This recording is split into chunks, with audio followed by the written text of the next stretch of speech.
Hello बहनों, नमस्कार। आज मैं फिर से आप सभी के बीच में बहुत ही प्यारे से सावन महीना की स्पेशल कजरी गीत लेकर आई हूँ और आशा करती हूँ आप सभी को पसंद आएगा। गीत कैसा लगा प्लीज़ कमेंट करके ज़रूर बताइएगा। ऐसे सपोर्ट करते रहिए। धन्यवाद। बदरी समझे बूझी जले बरसियो भीगे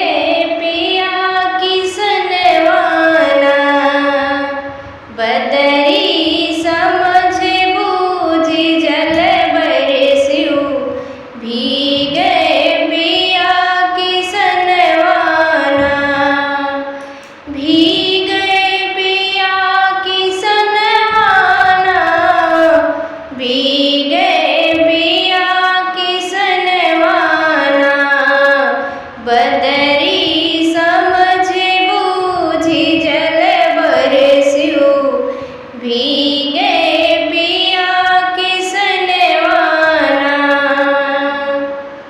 सोने की थाली में जेवना परोस्यो सोने की थाली में जेवना परोस्यो बदरी समझे बूझी जल बरसियो जेवई पिया किसनवाना बदरी समझे बूझी जल बरसियो भीगे पिया किसनवाना भीगे पिया किसनवाना भीगे पिया किसनवाना झांझर गेडुला गंगा जल पानी झांझर गेडुला गंगा जल